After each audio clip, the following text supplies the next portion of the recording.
Welcome to the new episode of All That Jazz. I'm your host, Matyash, and I have with me Lena Popretinskaya, something like that. Welcome to the show. Glad to be here, and it's sunny morning. What's the best? Just to talk to a fellow doc student. Yeah, it's you were in Germany, right? Yeah, I'm in Munich, Germany. It's morning here when we are recording. It's gonna be hot here as well. Like it's gonna be like 34, which is like I think in Fahrenheit is like 94 or something. It's gonna be really hot. Yeah. So well, it's a bit here.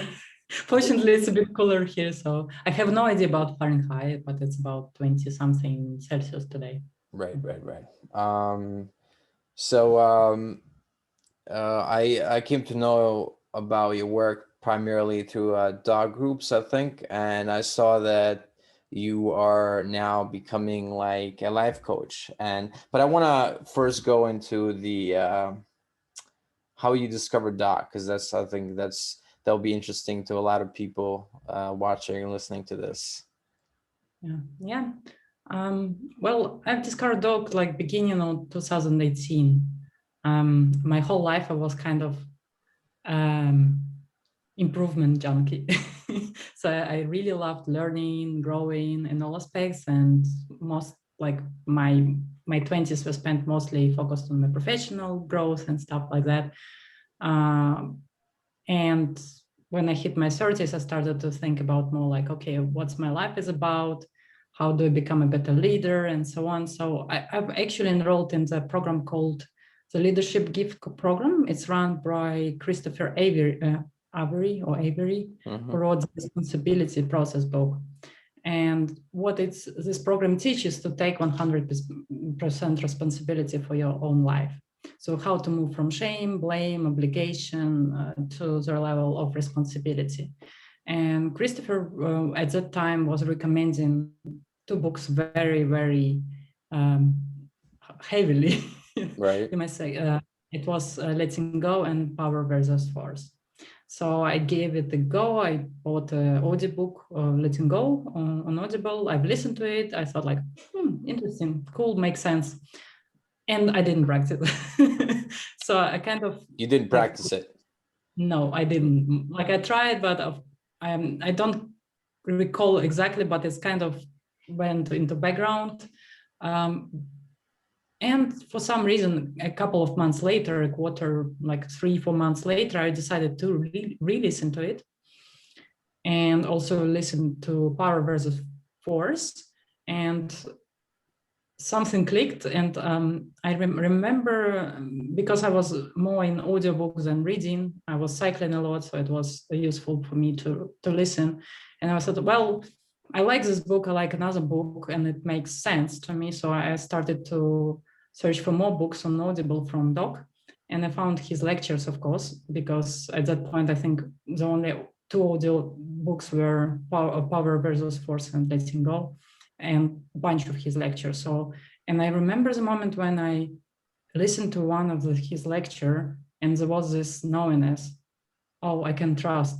I can trust this person. He speaks the truth. And I cannot explain it intellectually. I just knew this is something. This is something which which really speaks to me, and I want to explore. And then I binged on all his work. I read all of his books, most of them twice or 3 times. I listened to all of his lectures on Audible available. So yeah, this is how I met Doc. Doc met me. I don't know, like it feels like everything fell in place. And then, of course, I started to practice more. I meditated even before I knew Doc, mostly for mental health reasons. I was more like a spiritual person. But then I realized that I can also, utilize this practice for letting go. And it's just undeniable to see how my inner state changed when I started to trust Doc and try to be what he teaches. So, and I think when pandemic hit, well, shortly before pandemic hit, I also started to search for communities because I felt like I like this work and I want to share all of insights I'm getting. I wanted to see like-minded people. I started to research for groups. I didn't find anything in Munich because I wanted to meet in person, and started to research online, found a couple of Facebook groups, joined them. And this is where I met Eric, who organized a Zoom meeting, which runs every day since then. And this is where I met a lot of fellow doc students. And I think this is one of the highlights of my life so far, just meeting people on the same path, and being able to be completely yourself, without any fear of judgment. It's a wonderful journey so far. Yeah, it is. It's quite amazing. I was fortunate enough to go to lectures and stuff and see Doc, but I think anybody that finds Doc's work and is attracted to it, it's some kind of, I think it's some kind of destiny, or you're karmically ready for it. Because some people hear it and they're like, I've given, I don't know how many people, at least 10 or 20 people, different Doc books, and I think most didn't read any of it, or read a little bit and weren't that impressed. So I think was it sometimes it's a crisis. Like some people have a crisis. Did you have, like, were you going through something when you discovered Doc, or it was just like kind of organic? I think it was a change in my life because at that point I changed my job after more or less, I think, 12 years in kind of the same, not the same company, but same group of companies doing more or less the same stuff. And I felt like it's not fulfilling anymore. I was good at what I do, but I didn't feel this fulfillment. And I always wanted to support people, but I've noticed at that point that I'm actually been a bit do-gooder. Like as a manager, I try to kind of instill best practices because they're good for you. And sometimes I couldn't understand why people cannot understand me, like what I say makes sense and so on. So I felt that I was sometimes pressuring people into being something they are not. And I wanted to shift my career at that point and be more of like, okay, first of all, I don't want to be a problem solver. I want to put people above the results, what I do and what I do professionally. And I wanted to focus on working with people. So I've changed my job and became kind of a team coach in software company. And it triggered, of course, a lot of inner change too, because I needed to meet my old habits and let go of them, and really, really start seeing that there is more than one view of the world, right? And we don't know which is, in quotes, right.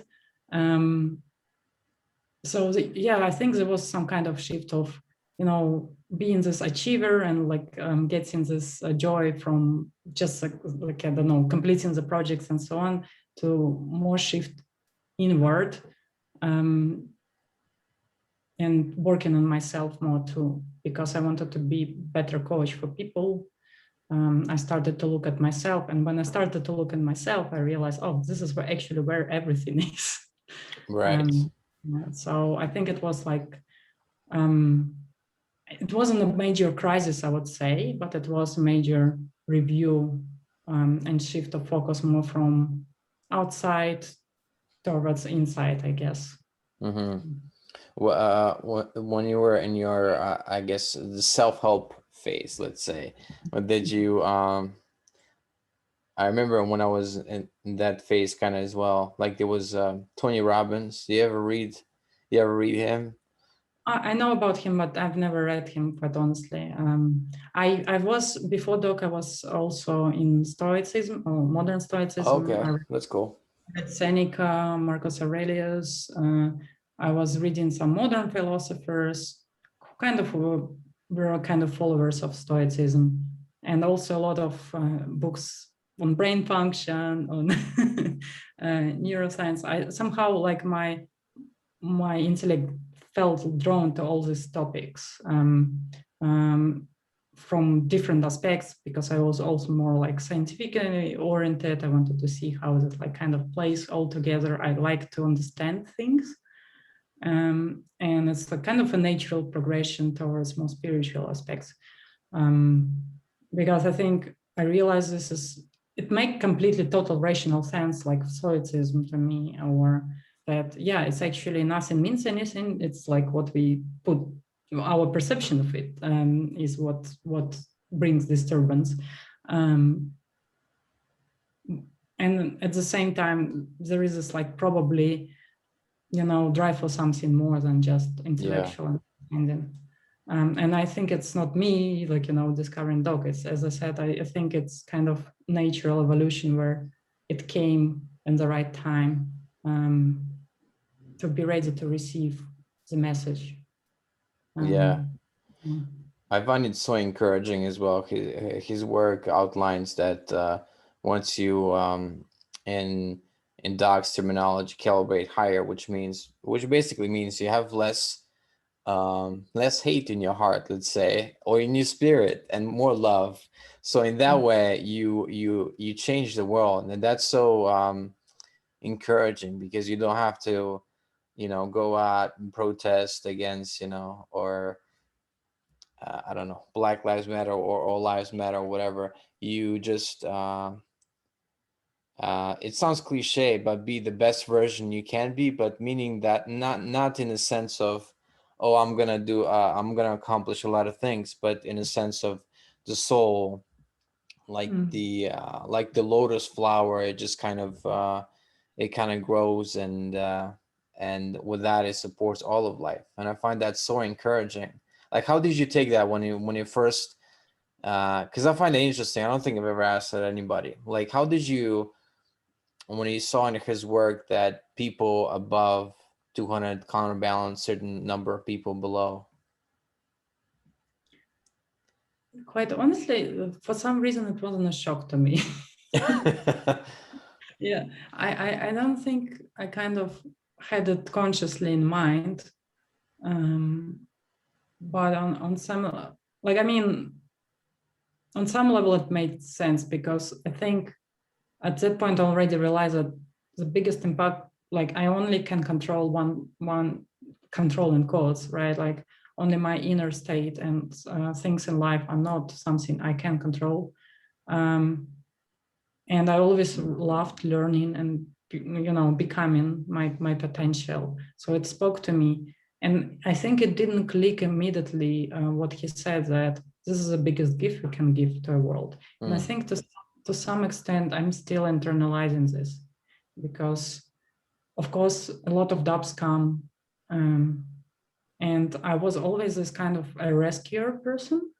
um, like, I naturally want to support others, and sometimes, many times, it was an unhealthy version of this.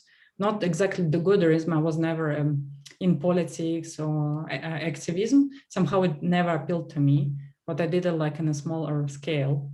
And nowadays I really want to become this message, and I see this like in my own life. Some people just, you could sometimes feel it with some people, right? Like, when you meet a person, you just feel that their presence is uplifting, and if you extrapolate it, yeah, I was, it was a relief to hear this message that I don't have to save the world. Right. um, and it also all was a relief, because it meant to some extent I was doing the right thing, right? Trying to become better rather than to fix everyone around me. And it was encouraging. There's a Slovenian guy called Yanis Svetina that went to, Sri Aurobindo? I think he was calibrated like 605 or Yeah, so. yeah, So yeah. this Slovenian guy went there and he translated a bunch of books by him and Ramakrishna as well, which is, I think, similar level, maybe 620 if I remember correctly. Anyway, he translated a bunch of those books, was there for like 20 years or so. But then he came back and then he wrote some other books, and he's like, all that exists there in Hinduism and all that exists also in the in the Catholic tradition as well. It's similar principles, but done in a different way.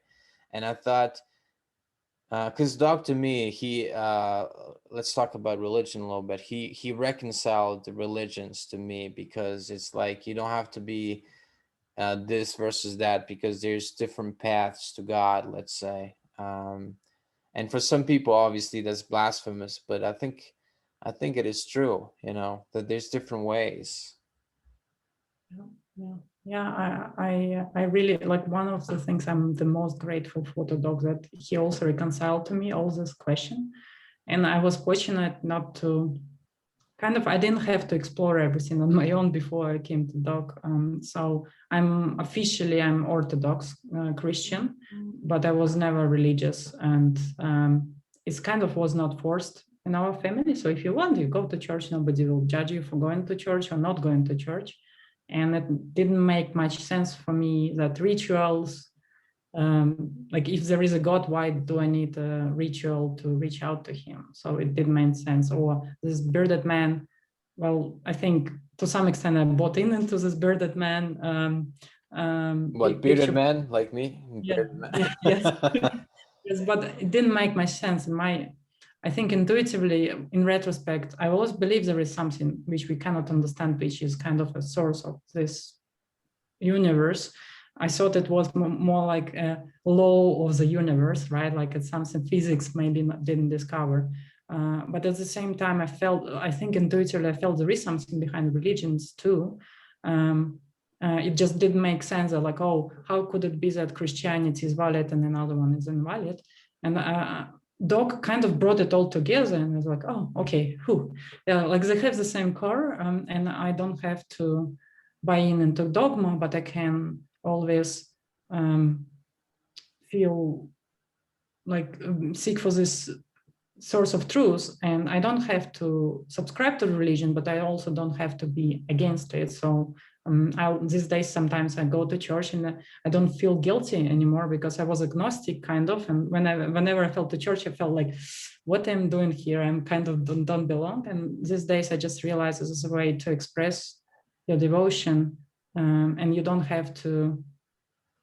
I think what matters is intention, and I think it make, like what Doc described, it make complete sense to me. So after that, I wrote a bit of Gita. I wrote Upanishads, read Upanishads, Gita. I didn't read Bible yet, but I intend to read it. And like, it was so relieving to read this message and see the same truth. What was Doc saying? And it was kind of, whenever I find a truthful teaching, it's the same message. So it's so kind of also soothing, because I'm a person of doubt, of course. And it's always soothing to see, yes, they speak the same truth. It's like, yeah, I think in my life sometimes I'm the doubting Thomas. I still haven't read the Bible entirely. I've read 2 books, Proverbs and Psalms, and but yeah, I intend to same as you. And you know who else is Orthodox Christian? Is this composer that Doc mentions, Arvo Pärt. I think he lives probably near you, because I think he lives in Munich, if I'm not mistaken. But he's originally from Estonia. Yeah, and I remember once he gave a talk, and I love to tell this story, because he was in this. I think he was in the 1970s. He was writing outside a church, and this little girl came up to him. She was 10 years old, and she was like, "What are you doing?" And he's like, I'm writing music, but it's going really badly." And she's like, "Have you thanked God for this trouble already?" Or something like that. And he was like dumbstruck, almost like, wow.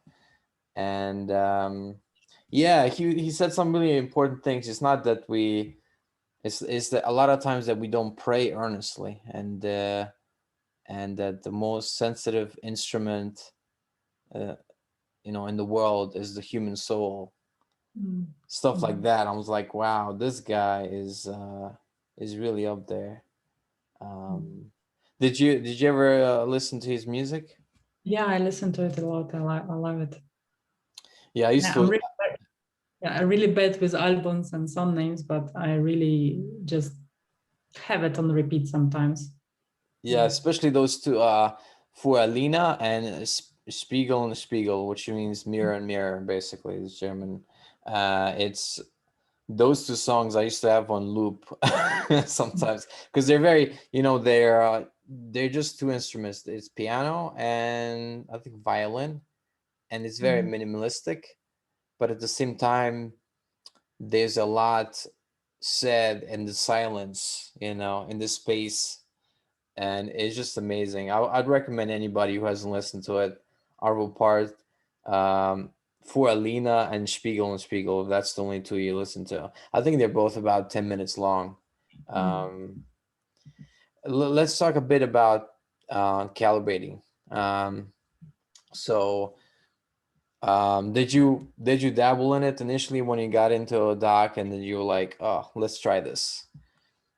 Quite honestly, no. I don't know even the reason. There was even like not a big drive, and there was a lot of self doubt in doing this. Um, there was not much accuracy when I tried. Um, and like first of all, Doc gave us already a lot of tools, right? Like a map of consciousness and reading transcending levels. You can often recognize just by signs, right? You don't have to know the exact calibration. So I didn't double on it, but I was quite interested. I joined a couple of communities where people calibrated it. And some of them didn't help because calibrations were all over the place. And like, okay, I better don't go there.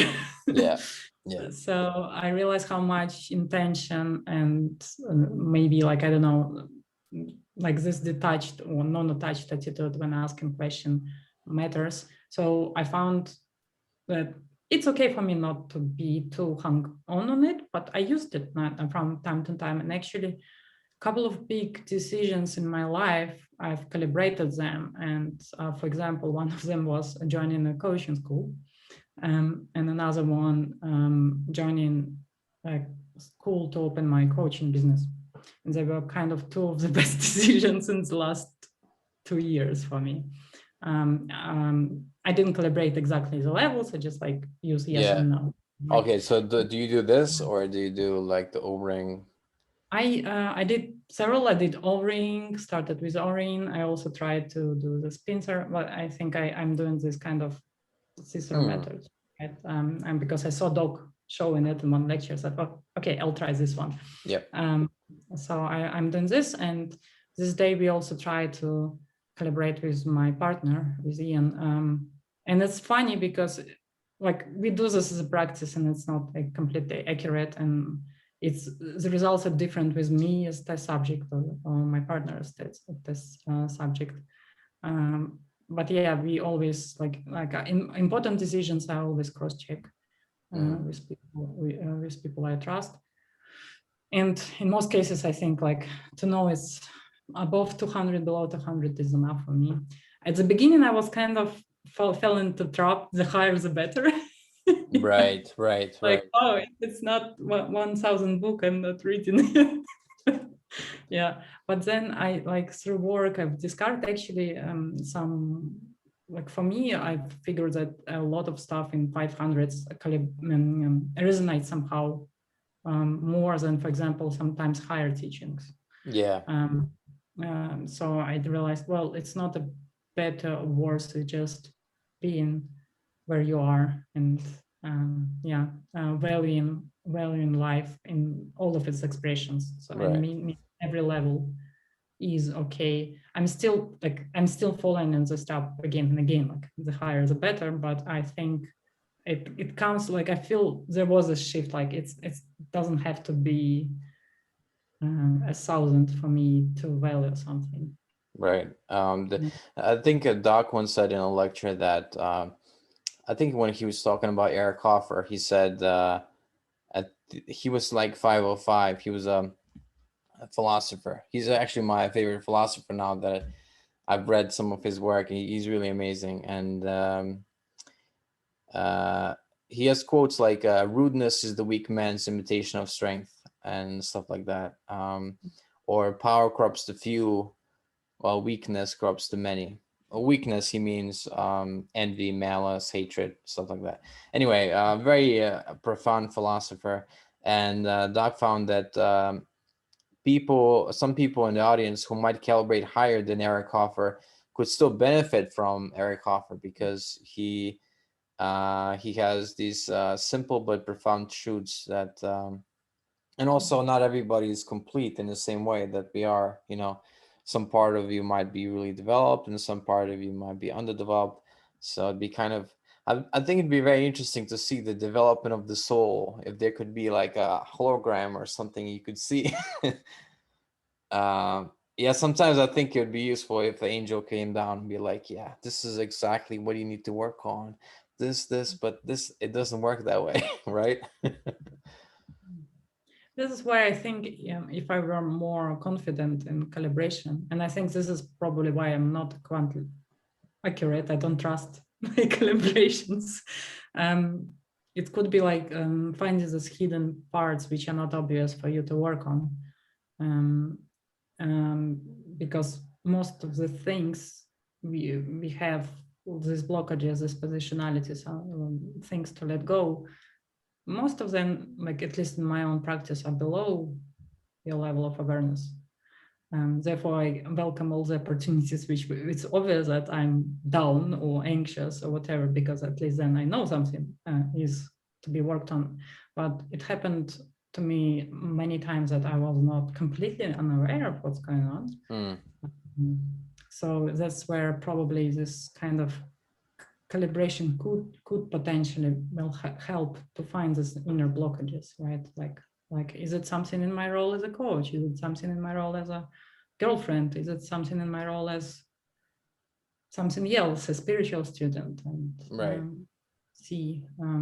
but so far the best tool I use is praying to Holy Spirit for clarity. And even though I believe don't always see the answer is there in some form or in the other, and I don't even need to comprehend it, as long as the progress is there. I've heard of people that that say that if they prayed long and earnestly, that they somehow got the answer one way or another. So I believe that that is really true. I think it depends not just on it depends mostly on the intention, the earnestness, sincerity of the prayer, maybe the intensity. I'm not sure. And obviously there's some karma has some role to play. Just quickly, some funny story about calibrating. Early on, I did the mistake that some people do. I was starting to calibrate myself, and then I noticed, the funny thing, every day you calibrate higher. I was like, wow. And then after about a few days, I noticed this is BS, man. I'm calibrating myself higher every day. There's no way I'm calibrating the 500s, and this is total BS. So I shouldn't be calibrating myself. But I think a lot of people go through that, and it's kind of normal. It sounds like you didn't go through this. Well, I've calibrated myself, but I never trusted it. Right. Yeah, and then I just did what Doc recommended. Just read map of consciousness and typical attitudes and views, and you will have a good guess where you are. And I think that was enough for me at any point. Yeah, the ego part wanted to be higher, of course. Yeah, I'm so special. I should be higher. Did you so one feature of spiritual life I find is that there is crises that come up. So did you have anything like when you got into Doc's work that something broke down in your family or some other area of life? I don't think it really break down. Actually, a lot of stuff got healed. For example, I had a long time resentment towards my dad, whom I was blaming for the death of my mom, who was an alcoholic. She was a very kind person, but she just couldn't give up on it, and she eventually died. And I just never could forgive my father. But I think in 2019 in summer, I distinctly remember the moment when something just disappeared, and I could forgive him. So for me, it's more was actually, well, that's why I was always like cautious, because Doc is saying like, yeah, often the breakdowns, you have a turbulence in your life. And I was like, oh my God, nothing like that is happening in my life. I mean, but there were a couple of moments where, yeah, obviously I was down. There were things at my new work which seemingly went exactly opposing to what I wanted. And I was frustrated and wanted to prove myself, like, how could they, like, and so on. And at the same time, I enrolled in my coaching course. So it's kind of was a powerful add-on to doc work, because you also get more mundane worldly tools, which kind of resonated with me to look what's really happening. And it was easy to let go. I couldn't say that I'm always super happy person, but I don't think I have any kind of major crisis since discovering dog. It was more like a healing, letting go of my resentments from past, or also guilt and grief, a lot of guilt and grief. And therefore, maybe something in my way of viewing the world changes. So even if I'm not completely fine, I see it more and more often as actually it's an opportunity. So God is trying to say something to me. So I better double down on it. And sometimes it's also okay to be miserable. Just don't resist it. I Don't mean, pretend. it's and usually you find your deficiencies, in the areas of life you need to work on. If you just look around and see what don't you like, or what are you struggling with. And I know in my life there's been lessons sometimes repeatedly, like there would be something that will happen and I wouldn't totally learn the lesson, and then years later it will be happen again. It's like, it's weird, but it's uncanny. And I think, like you said, I think everybody has a different program. Once you set your intention on either unconditional love or enlightenment or whatever it is, there's a program that starts running, and that program will pick up certain situations and stuff like that. So, but yeah, it's an interesting journey. By the way, I'm reminded of something you said earlier about you calibrating with Ian, and I remember Doc once saying that sometimes spouses, or yeah, he said sometimes spouses can calibrate for some reason. So he found initially, I think initially he thought that everybody could do it. Then there was like, oh, they have to be over 200, and now some spouses can do it, or some people, because of past life things, even if they're above for karmic reasons, they can't do it. So maybe they abused their spiritual power or whatever. So there's a lot of things that people might not be able to do it. And also it's the higher you calibrate, the more accurate your results are, and it's also how you hold it in mind. So there's so many factors. Yeah, so I think it's natural that when we go to the Facebook and where there's groups that calibrate, that it's all over the place, because that was my early experience as well, even before Facebook, when people were on forums and trying different things, and MySpace, so how did you get and then so you mentioned a little bit that you were in this job, and then something happened, and then you got interested more in coaching. Well, I think it wasn't any cause by job. I think it was concordant at that point.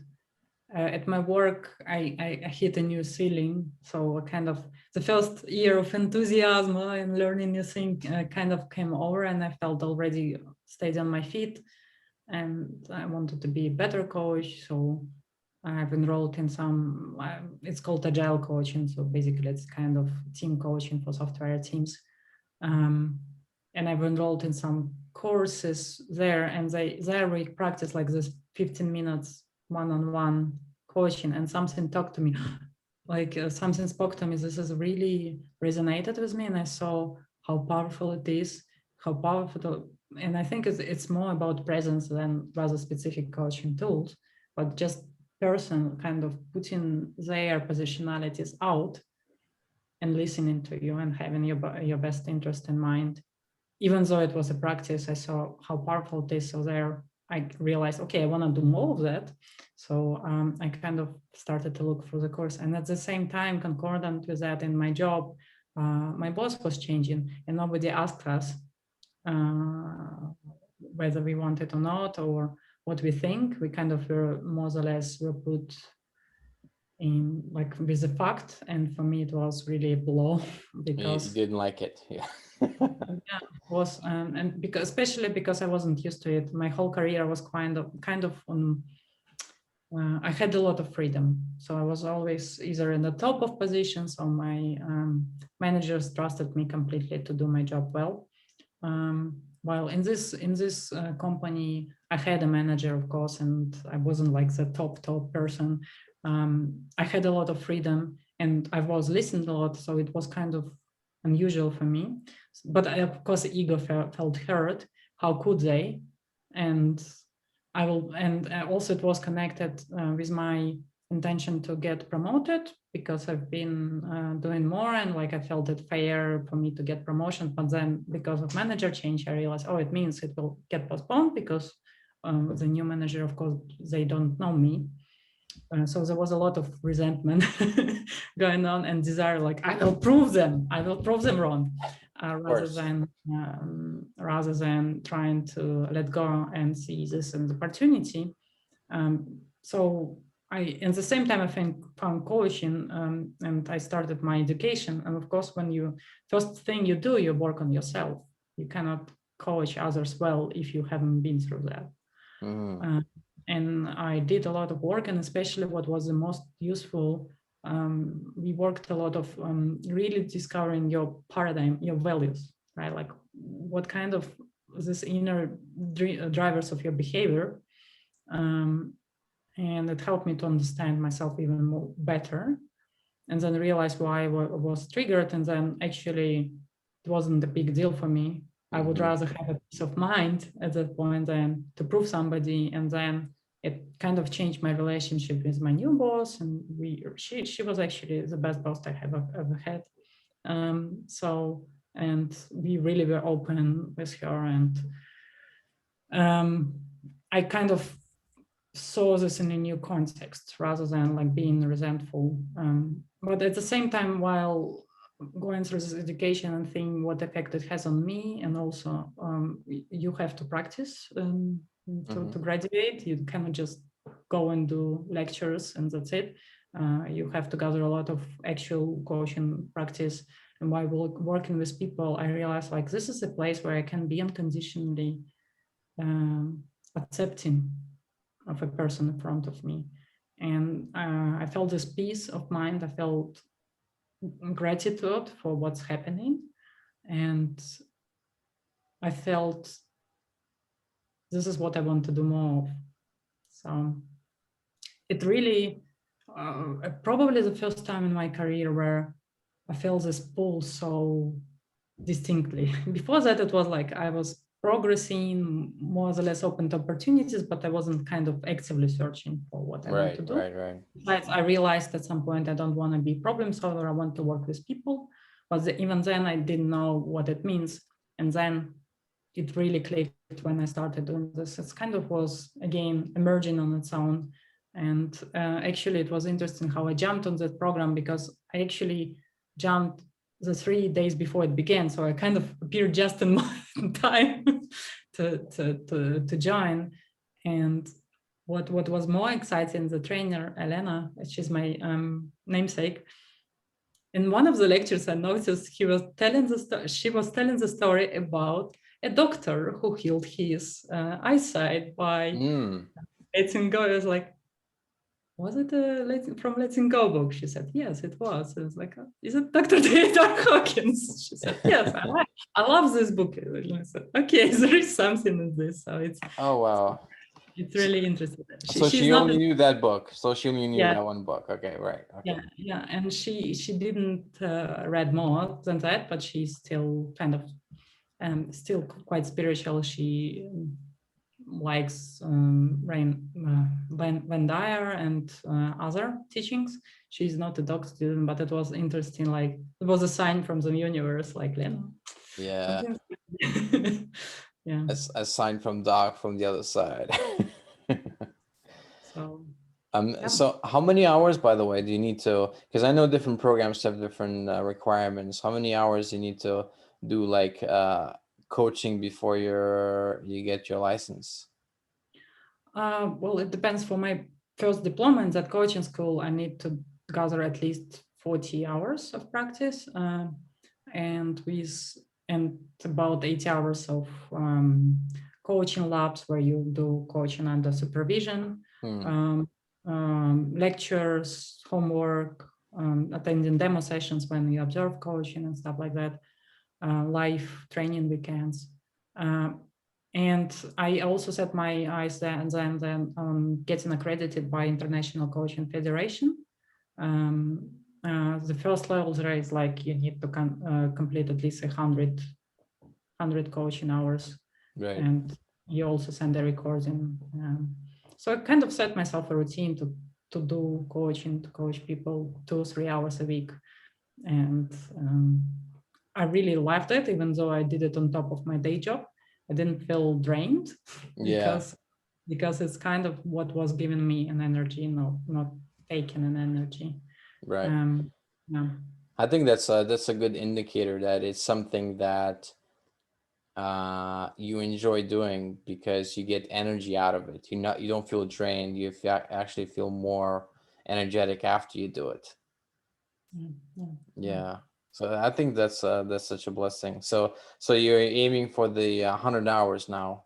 Um, No, I actually got certified in September or October, I think already. mhm. I think by now I have more than 250 hours or something because I've coached more than 50 people total. Oh Um, wow.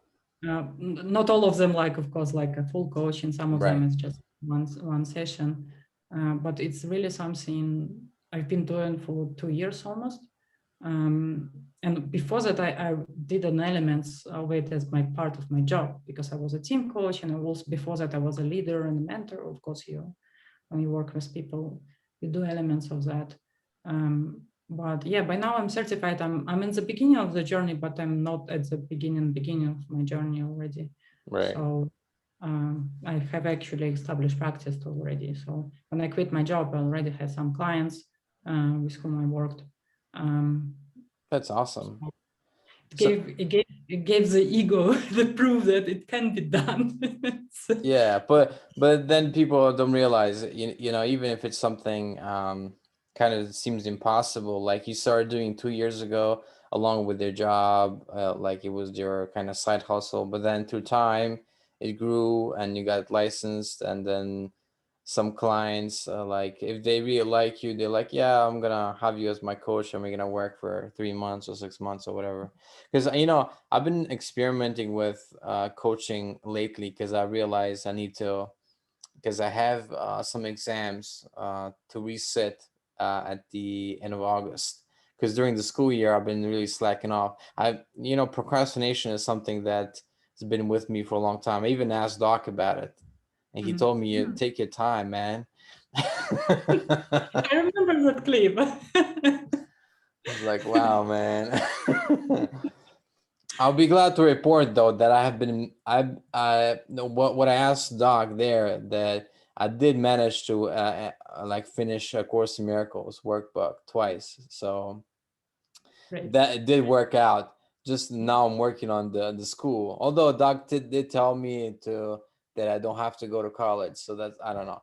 But it's 10 years ago, so I feel like things have changed, and I had guidance to go. So anyway, yeah, so I think coaching is incredibly powerful. Like it's because I was like I'm in a rut, so I tried this there's a website called coachmefree.com where you can get either one session or 3 free sessions. So I tried that, and I tried multiple people, and it did start me, and I started to gain a little bit momentum with my studying and all that. But do you think sometimes when you have clients uh, that there's obvious that there's certain areas of their life that they're in integrity, let's say in other areas they're just really bad, like irresponsible?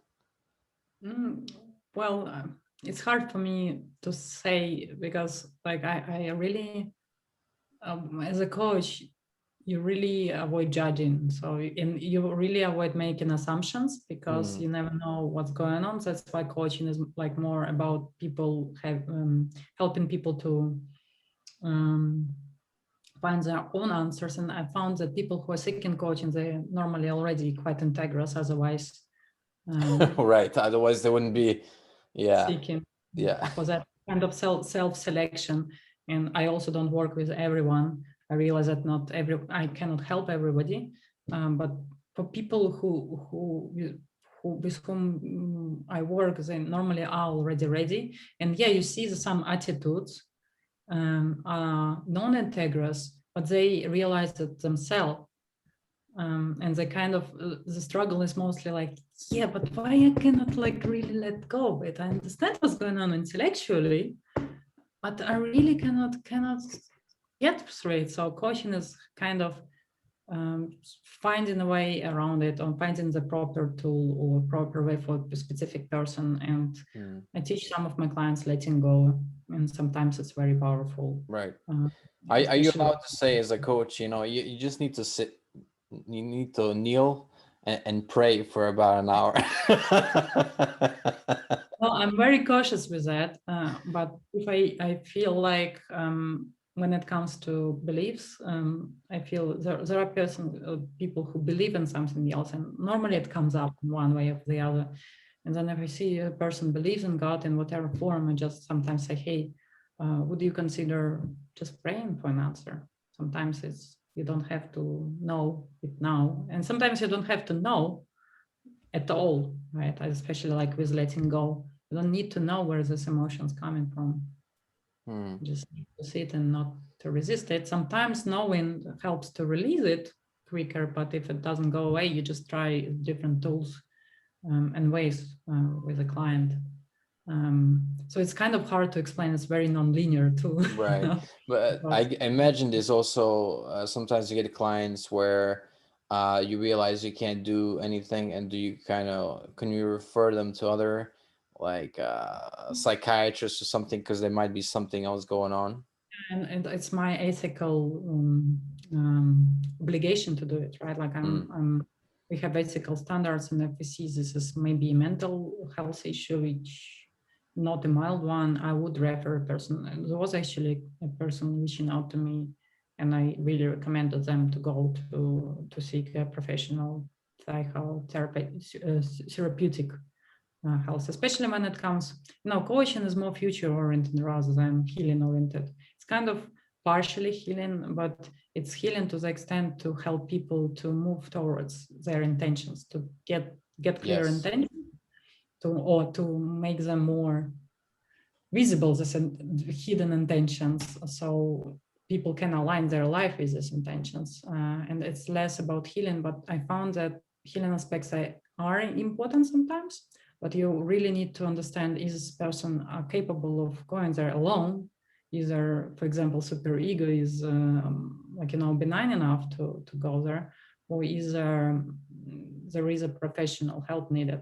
And actually, I realized that a couple of my clients are quite aware about that. So they have me as a coach, they also have a therapist.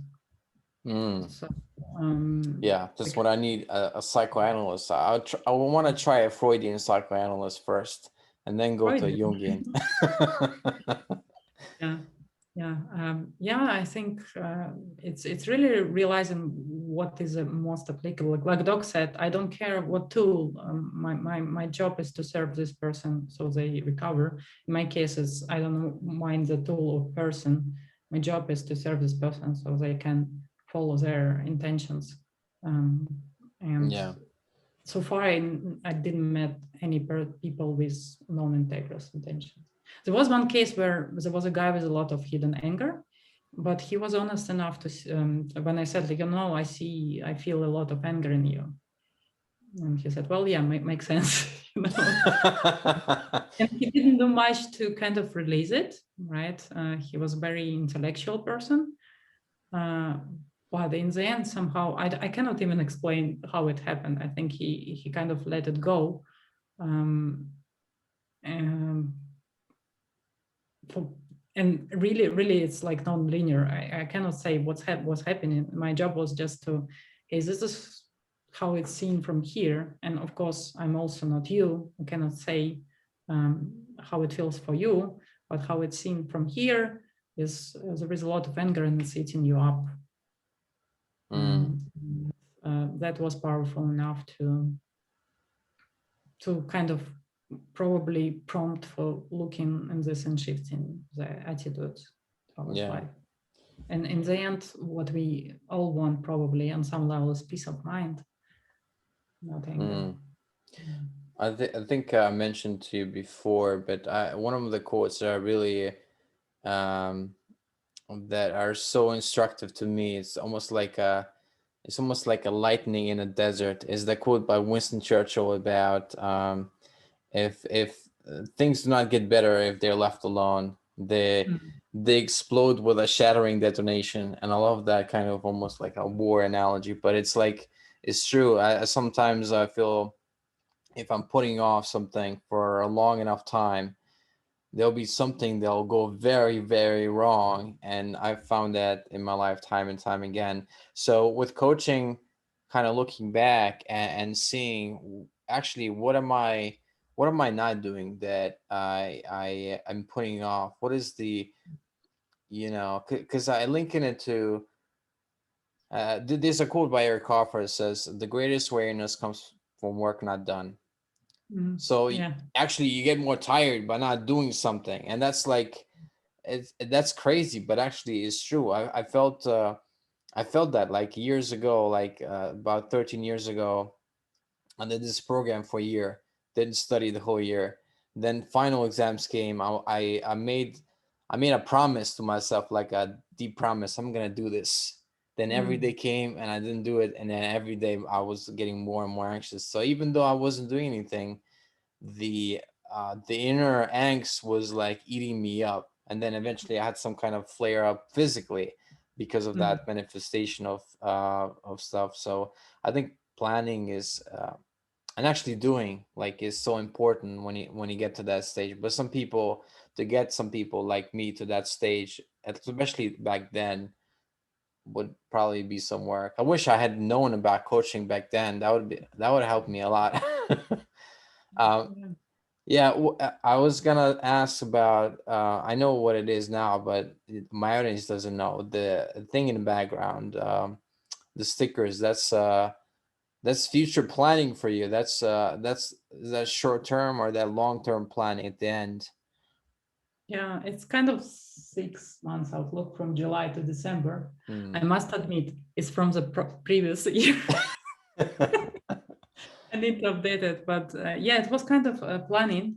And what I realized, I was kind of there was a lot of conflict between action and non-action for me, especially, after reading Dog and like not forcing it. And what I realized that actually it's not the action which is kind of force, it's like attachments, right? Like if you like, I do it this way and the result I need to get is exactly this. So if you attach to the results, then it's kind of eating you up action too, right? That's kind of an action which is draining. But if it's an action where you get enjoyment from excellence, right? Like from focusing on the process itself, the results will follow. And this was kind of a big realization. But I believe there is a power in planning. I think it's connected with what Doc told, what we hold in mind tends to manifest. So goal settings is kind of a very practical way of holding something in mind. And especially if you're not super attached in the way you get there, it doesn't mean you don't have to plan, like, what are kind of logical sequence to get there, but be ready to shift it as you go. But if you don't go, like you said, you will just be as you are. In my mind, it's like when you act integriously, you're aligned with your intentions, and then therefore there is no expenditure of effort. But if you don't act, and you have an intention, you kind of resisting what Yes. something in it. It's this is where energy spends. That's why you still feel anxious, you feel tired, and even though you don't do something, or you do something which is not aligned with that, and then you also feel tired. So it helped me to understand the importance of action and keeping this momentum. There is another aspect when in action you also kind of break through these fears or anxieties, because quite often what ego does, oh, if I do this is well what happen, and it's if I message this person, like for example, when I started my business, it was terrifying, right? Like I need to reach out to people, build connections, relationships, and it's like, oh, what will they think about me, and things like that. So a lot of hypothetical, fearful statements. But once you start doing it, you get actual feedback from the world that it's not as bad, right? It's not as scary.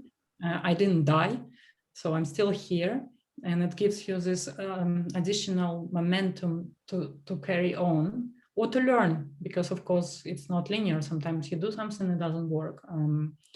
But if you don't do anything, if you kind of wait for life to solve it, I think for most of us, we are not enlightened beings. The energy will be spent on clinging to what we are, to what's familiar. Right. And what you said before about action, there's a quote from the Bible, like faith without works is dead. And I feel that's so much apt, like in anything we do. Because if you're saying you're for something, but you're actually not doing it, then you're actually not there yet. You're just thinking about it, you're talking about it, but you're not there yet. And I think action, especially in this world, doing something. I think that goes back to something that's important to me, and this is something that I think Doc um, hasn't mentioned much. But in the interview with Oprah, he did say that one has to master the world before he transcends it. So it does seem there is a correlation between yeah, he did say not skipping the basics, right? Skipping like kindness and all that. Before he said people shouldn't go for this Upanishads and the highest calibrating. You should learn to become kind first, and then go for the really high ones. So what do you? I think coaching in a way. I think coaching definitely helps people to master the world, because there's things about you that you cannot see, and with feedback, like Doc said, like everybody needs a coach or a mentor. Like there's so much value in somebody looking at what you're doing, and then be like, have you thought about this, or have you thought about this? Because you by yourself, you wouldn't see it. You get stuck in what your mind is thinking. It's kind of very limited paradigm for context. Yeah, and I think good coaches, they also help to, they tap on this probably non-linear aspects too, right? Yeah. A good coach will create a space of where you feel unconditional acceptance, so you're not afraid to say, yeah, I'm angry and I feel like shit, or when you feel that somebody values you for what you are already Right. and sees much more in life for you. It doesn't mean that what you are is lacking, but they wish the best. So it's really powerful. I have coaches, several, and I feel it. And you cannot really explain it. Sometimes it's not only value of feedback, but also value of presence of a human being who, to some extent, accepts you unconditionally. And Yes. there is this Carl Rogers concept of unconditional positive regard, and this is like kind of a cornerstone of coaching, well, at least coaching is defined by ICF, International Coaching Federation. So yeah, it's like we hold our clients' best interests in our hearts. And this is what feels also very uplifting to me, to be a coach, because it's kind of my professional responsibility to be what I want to be spiritually too.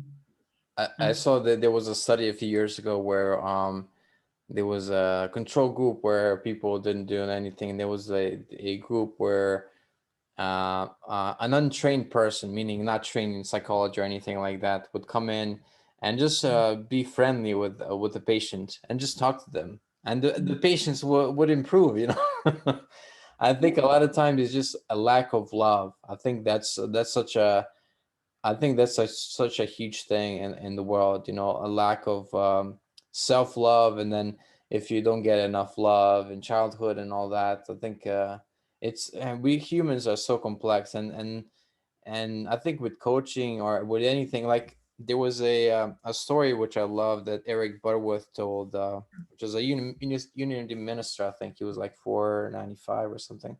He said there was this neighborhood somewhere in US where most students would do really badly, but then there was some school where the pupils of this school were doing really well over a period of time. Like they went out of the poor neighborhood and did well for themselves. They became doctors, teachers, you know, lawyers, stuff like that. And researchers wanted to know why the people from that school did so well. And then they asked the students, and the students were like, well, this one teacher, she really influenced me, you know, she was really a big influence. And everybody said the same thing, this teacher. And so they tracked down this teacher, which was now like in her 80s or 90s. And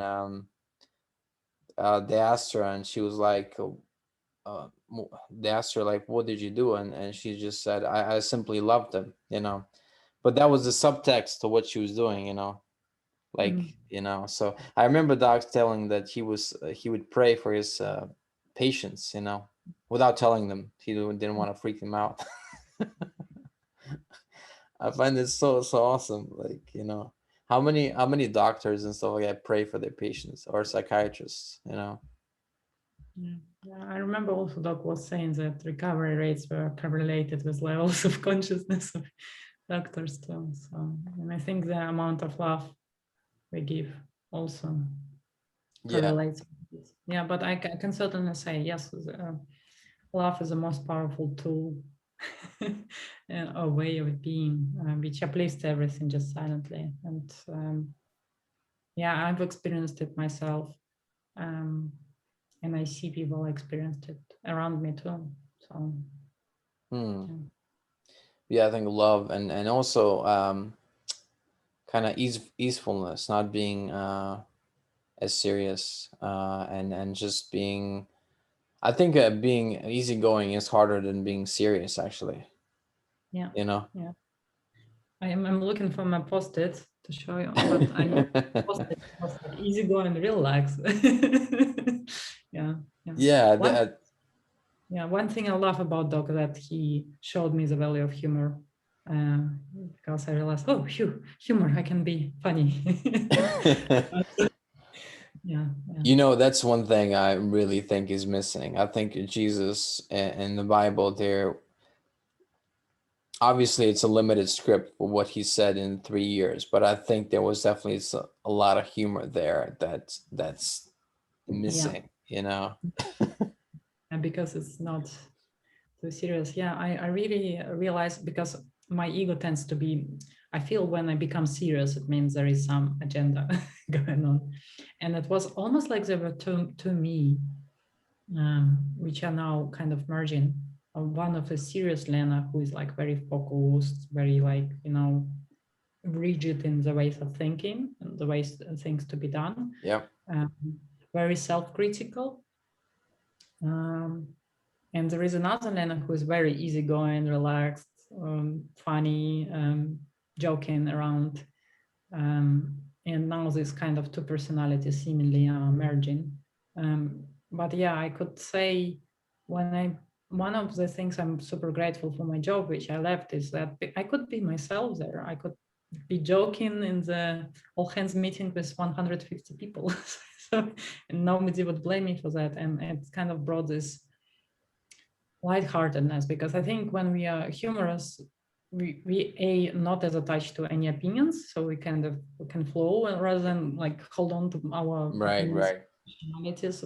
And second of all, it's just the energy of humor is uplifting, and also it's kind of expanding the context and saying ridiculousness of stuff. So yeah, I think being easygoing and relaxed also, not only in your daily life, but also in what you do professionally, is super uplifting. I'm really grateful for Doc, who taught me to some extent also value of being ordinary, which means it's okay to be as you are. Yes, you may have character defects, own them, but don't beat yourself up for them. They're there. You are human. You have human karma. You also don't have to be special to be worthy. So I think this is ordinary easygoingness, like simple tools, right? Not the kindness or humor, gratitude, being ordinary. It's kind of like provides in this life a lot of relief, and I think I'm one of the things which I'm really seeking all the time is this kind of peacefulness. And I think dog work brought a lot of peacefulness to this mind. Cannot claim it's most of the time yet, but it's certainly more of it. Yeah, I think anybody that practices his work will find peacefulness. I think kind of last thing I want to touch upon is, I think, very important to me as well. I'll tie it into with the Bible there, because there's a parable I really love about the talents. So one person buries a talent, and even that in the end is taken away. And the I think the third one that creates one or two more talents, more is given him. And I know that Doc said to be a steward of your own talents, not just for yourself, but for the benefit of mankind and God, kind of. And so yeah, so how do you I think that ties in very nicely with coaching, because you are actually helping people to become, even if they're self-actualized to a degree, you're helping them to get even to a higher degree, right? Yeah, so basically express their potentiality at any moment, um, and help them to navigate through this without, I think my focus on coaching is kind of grows from the place of kindness and self-acceptance, because the typical trap I see people falling into, and myself was not exception, is that I'm not enough, so I'm growing to become enough. Right. Oh, I'm not this, and I'm not that, and I'm not this, and all focusing on what's lacking, and therefore always doubting yourself, like always criticizing yourself, rather than realizing, oh, I'm already this, so I can from this place make a next step. So and I see this as really powerful to see this shifts when person realizes, oh, I can actually try this, or I can do it, and doesn't I'm not good enough now. It's an expression of my potentiality, and it's expression of my intentions in life. Right. What I value. I'm not irredeemable. I'm not so bad because I didn't do this. It's just that I'm not there yet, right? Yeah, we are on the journey, right? Like analogy I like to bring: when you are a hiker, being at the bottom of the mountain and the top, you're still a hiker, you know. And every step of the journey, you're a hiker. You don't have to be at the top to be a hiker, but you hike in the mountain as a way to express yourself as a hiker. And same goes with the life journey. And that means, yes, some people maybe are ahead on a couple of steps on the journey, but they are in the same journey as you. Maybe not the same. But yeah, comparing to others is also a big trap, in an unhealthy way, because I think if you kind of compare yourself in the way Doc recommended, like, hey, imagine who would you want to be? Would you want to be like Mother Teresa? So kind of emulate rather than envy, or feel inferior. Yes. I find very useful tool actually, but when we always compare, oh, I'm not as good as this person, or they are quite ahead of me, so it means I'm not good enough. So it's kind of ego jumping in and trying to kind of get hold on controlling, because without judging, it doesn't have any job to do. So, He needs to judge somebody. Like, these people are bad. I think in his classic work on the nature of mass movements, Eric Hoffer said that a mass movement always needs an enemy. You know, without an enemy, it doesn't exist. yeah. Yeah. And I Yeah. think that's how the ego works as well, actually, in a way. It needs, especially when things are wrong here, we need to blame somebody, okay? We need to blame somebody outside.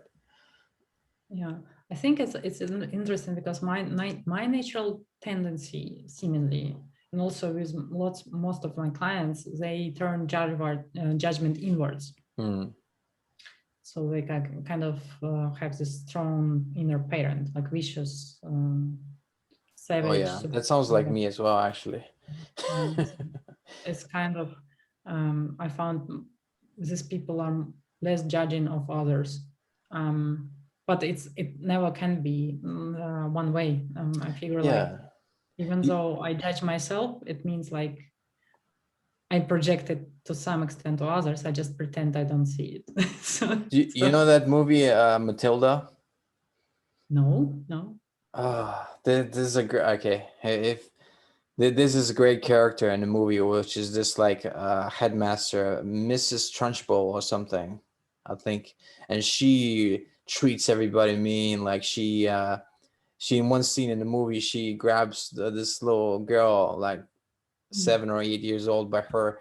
She she did something, like she had ponytails and it's not allowed in that school, so she grabs her by her hair in the movie and spins her around, because this she used to be in Olympic Games, like she used to throw things, so she grabs her, spins her around, and then throws her, and she goes, she falls off the school property, like she just barely goes over the fence, basically, which is like almost like a wired fence, like dangerous fence, and she barely goes over and lands really nice, and grabs flowers, and then in the movie she's like, yeah, and Trunchbull is like, everybody in, like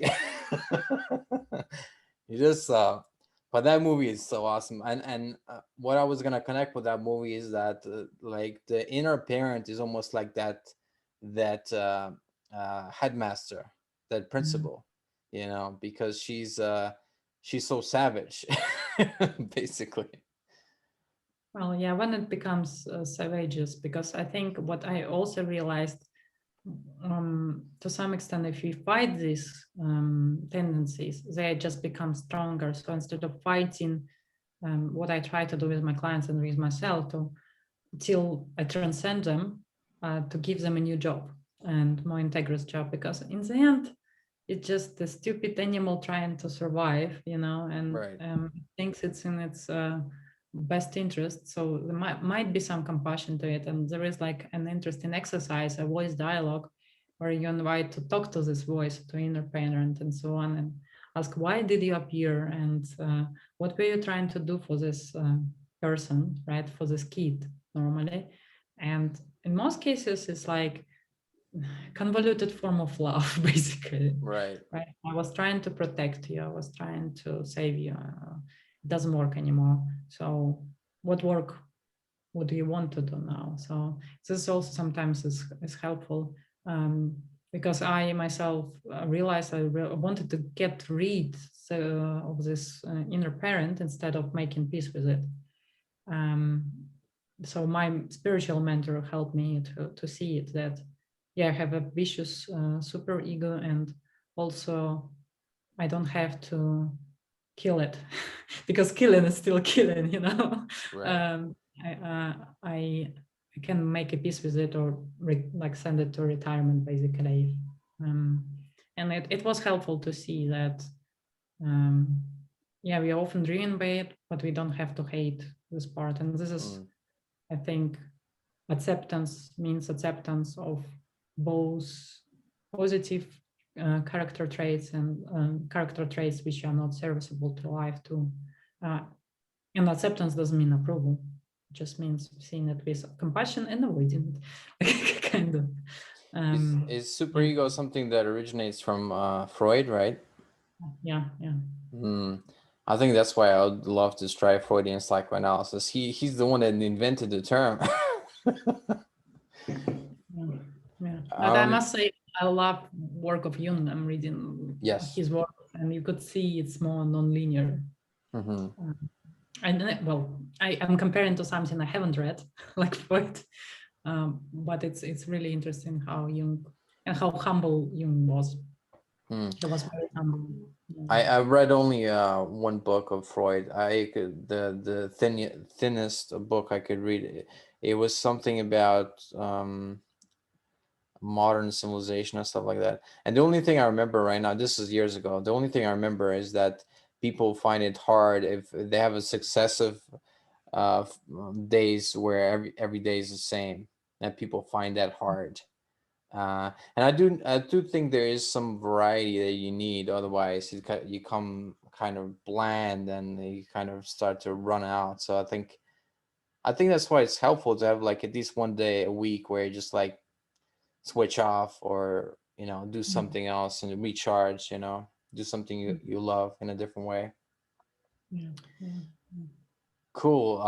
Anything else we forgot to mention in this podcast? No, nothing comes to mind.